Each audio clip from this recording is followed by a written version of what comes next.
नमस्कार दोस्तों। दिन था 14 जून 2022, जिस दिन सरकार ने अग्निपथ योजना की घोषणा की।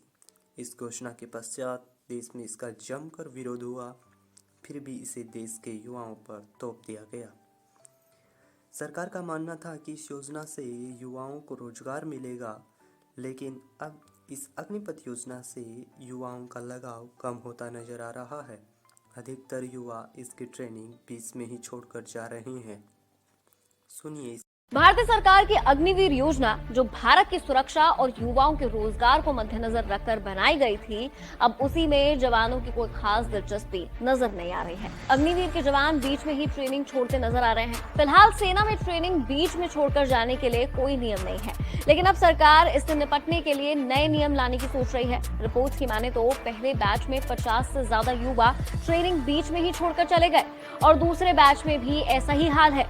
वहीं अब सरकार का कहना है कि जो युवा ट्रेनिंग छोड़कर चले गए हैं, अब उनसे ट्रेनिंग में होने वाला खर्च वसूला जाएगा। इस तरह ट्रेनिंग में सिर्फ वही युवा शामिल हो सकेंगे जो सेना में भर्ती होने के लिए गंभीर। इससे यह पता चलता है कि सरकार की यह योजना फेल होती दिख रही है। लोग ये मानते हैं कि सेना के साथ दिवाली मनाने वाले प्रधानमंत्री व उनकी सरकार सेना की ही देशी है। क्या वाकई ये ऐसा है?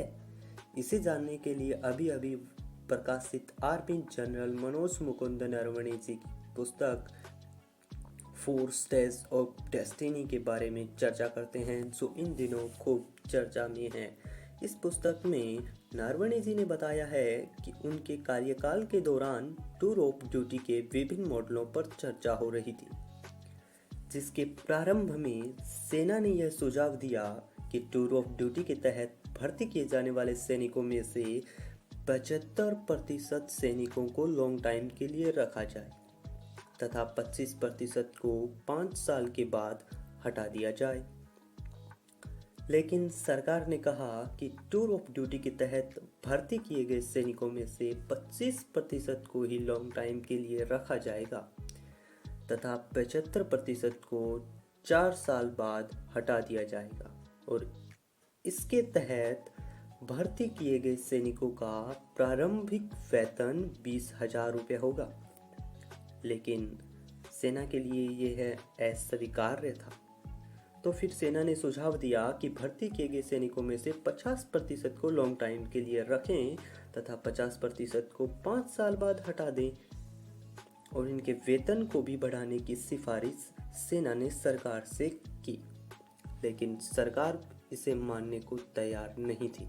अब सेना के चीफ ऑफिसर्स ने इस बात पर जोर दिया कि देश की रक्षा करने वाले सैनिकों का वेतन एक दिहाड़ी मजदूरी करने वाले व्यक्ति के बराबर नहीं होना चाहिए। तब जाकर सरकार ने इस वेतन को 20,000 से बढ़ाकर 30,000 रुपये किया गया। नरवणे जी ने बताया कि अग्निपथ योजना सेना के लिए एक बहुत बड़ा झटका था और इसे बिना सेना की सहमति के उन पर थोपा गया। यही वजह है कि अब युवाओं की इससे दिलचस्पी खत्म होती नजर आ रही है और इसी के साथ अग्निपथ योजना भी फेल होती दिख रही है।